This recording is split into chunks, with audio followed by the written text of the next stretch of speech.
انہوں نے بھاگتے اسرائیلیوں کو پکڑ کر موٹر سائیکل اور گاڑیوں کے ذریعے غزہ لے جانا شروع کر دیا۔ اس حملے اور لے جانے کی ویڈیوز بھی سیکنڈ میں پورے اسرائیل اور دنیا بھر میں پھیل گئی۔ 9 بجے تک پورے اسرائیل کو پتہ لگ چکا تھا کہ غزہ سے حماس نے ایک نئے اور بڑے آپریشن الاقصی فلڈ کا آغاز کر دیا ہے۔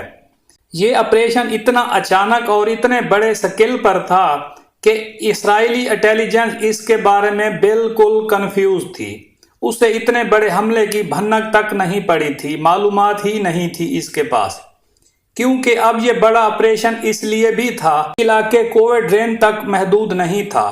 حماس نے زمین سے، ہوا سے اور سمندر سے، تینوں اطراف سے اسرائیل پر الاقصی فلڈ لانچ کر دیا تھا۔ حملہ آوروں کے ساتھ ان کے میڈیا سیل الہام الحصری کے لوگ بھی تھے جو ویڈیوز ریکارڈنگ ساتھ ساتھ کر رہے تھے، اور ان کی ٹیم ان ویڈیوز کو اپڈیٹ کر کے سوشل میڈیا پر وائرل بھی کر رہی تھی۔ دوستو، کوبرڈ رز ربیم کے علاوہ 2 اور مقامات سے بھی حماس فائٹر نے پیدل ان فٹ بارڈر کراسنگ کیا۔ ان میں سے ایک غزہ کے انتہائی جنوبی کنارے میں موجود چیک پوسٹ کریم شلوم تھی، دوسری انتہائی نارتھ شمال میں ایریز چیک پوائنٹ کی کراسنگ تھی۔ تو یہ 3 پوزیشن ہو گئی جہاں سے حماس فائٹر کے القسام بریگیڈ نے جدید اسلحے کے ساتھ کراسنگ کی اسرائیلی قبضے والے علاقوں میں۔ القسام بریگیڈ کے ساتھ فلسطینی آزادی کے لیے کام کرنے والی ایک اور تنظیم اسلامی جہاد کے فائٹرز بھی شامل تھے۔ اسرائیلی کنٹرول والے ان علاقوں میں پہنچ کر یہ تمام فائٹرز جو سینکڑوں کی تعداد میں تھے، ایگزیکٹ کتنے تھے ابھی نہیں پتا، لیکن کم از کم سینکڑوں میں تھے، یہ فائٹرز اپنی پلاننگ کے مطابق غزہ بارڈر کے قریب 22 چھوٹی چھوٹی یہودی بستیوں میں گھس گئے۔ یہ بستیاں دراصل وہ غیر قانونی سیٹلمنٹس تھیں جن کے خلاف فلسطین اور دنیا بھر کا ایک قابل ذکر حصہ آواز اٹھاتا رہتا ہے۔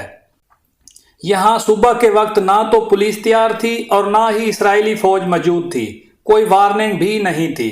سو یہ تمام بستیاں اور یہاں کے لوگ حماس کے فائٹرز کے رحم و کرم پر تھے، بالکل ایسے جیسے غزہ اور فلسطین کے عام شہری اسرائیلی فوج کی فائرنگ بمباری کے رحم و کرم پر ہر وقت ہوتے ہیں۔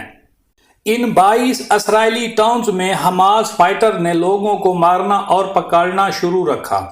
کچھ جگہوں پر اسرائیلی پولیس اور فوج نے مزاحمت کی، جس کی وجہ سے غزہ سے آنے والے سینکڑوں فائٹرز بھی مارے گئے، لیکن کئی جگہوں پر یہ فائٹرز کامیابی سے پولیس، فوجیوں اور عام لوگوں کو اغوا کر کے غزہ منتقل کرنے میں کامیاب بھی ہوتے رہے، جبکہ کئی اسرائیلیوں کو بھی انہی کے علاقے میں یرغمال بنا لیا، یعنی ان کو اغوا نہیں کر سکے، جہاں پر پھر کچھ لڑائی کے بعد یا تو حماس کے فائٹرز مارے گئے یا پھر فائٹرز کسی طرح اسرائیلی فورسز کو چکمہ دے کر واپس بھاگنے میں کامیاب ہو گئے اور یرغمالی وہیں رہ گئے۔ تو یہ دونوں صورتیں وہاں پر ہوتی رہیں، جن کی ویڈیوز موجود ہیں، جو ظاہر ہے ہم یوٹیوب کی گرافک پالیسی کی وجہ سے نہیں آپ کو دکھا پائیں گے۔ تو ساتھیوں، 7 اکتوبر کے آپریشن الاقصی فلڈ میں سب سے حیران کن وہ پیرا گلائڈرز تھے حماس کے، جنہوں نے نہ جانے کتنی تیاری کے بعد اونچی اسرائیلی باڑ کو کراس کیا اور ٹھیک اسرائیلی ملٹری پوسٹ کے قریب اتر گئے۔ یہ اسرائیلی پوسٹ وہ تھی جو غزہ کے بالکل قریب تھی، اور ان میں چند ہی اسرائیلی فوجی ایک وقت میں موجود ہوتے تھے۔ ان پر اٹیک کرنے والے پیرا گلائڈرز کے ساتھ فلمنگ کی بھی پوری ٹیم موجود تھی، جس نے گیمنگ سٹائل میں ویڈیو بنائی اور جاری کی، ان کو اپڈیٹ کیا۔ باقی جگہوں کی طرح یہاں بھی حماس نے چوکیوں سے اسرائیلی فوجیوں کو مارنے یا گرفتار کرنے کا عمل جاری رکھا۔ مقابلے میں حماس فائٹر بھی کافی تعداد میں مارے گئے۔ کچھ اسرائیلی فوجی دوستوں ایک ویڈیو میں نظر آتا ہے کہ ٹینک میں چھپ گئے، لیکن وہاں سے بھی حماس اور اسلامی جہاد کے جنگجوؤں نے انہیں ایج کھول کر نکالا، ٹینک کے اوپر والا ڈھکن، اور انہی کی گاڑی میں ڈال کر غزہ منتقل کر دیا۔ ان ملٹری بیسز پر موجود درجن گاڑیاں حماس کے جنگجوؤں نے جلا دیں اور بہت سی ساتھ لے آئے۔ یہ گاڑیاں اب غزہ کی سڑکوں پر دوڑتی نظر آتی ہیں۔ اس کی کئی ویڈیوز اور پکچرز موجود ہیں۔ دوستو، ایک اور بالکل نئی بات جو دنیا کے سامنے آئی وہ یہ تھی کہ حماس میں ڈرون سے یہاں پہلی بار اسرائیلی ٹینکوں اور گاڑیوں کو نہ صرف نشانہ بنایا گیا بلکہ ان کے لائیو فوٹیج بھی جاری کیے۔ ایسے ہی ایک ڈرون کے ذریعے تباہ ہونے والے ایک اسرائیلی ٹینک کے ساتھ بہت سے غزہ کے نوجوان فوٹو شوٹ بھی کر رہے ہیں، موبائل سے تصویریں بنا رہے ہیں، شیئر کر رہے ہیں۔ تو ساتھیوں، زمین اور فضا کے علاوہ سمندر کی طرف سے جو حماس کے جنگجو آئے، انہوں نے اسرائیلی ساحلی علاقوں اشکلون اور زیکم پر اٹیک کیا۔ یہاں پر بھی رات سے کچھ پارٹیاں جاری تھیں، لیکن ان علاقوں میں زیادہ ڈیٹیلز ابھی سامنے نہیں آ سکی۔ الاقصی فلڈ صبح 7 بجے سے کچھ پہلے شروع ہوا تھا۔ یہ کوآرڈینیٹڈ اٹیک تھا، یعنی کئی اطراف سے ایک ساتھ حملہ تھا۔ اس میں جس چیز نے سب سے زیادہ قیامت ڈھائی وہ حماس کی طرف سے فائر کیے گئے ہزاروں راکٹس تھے۔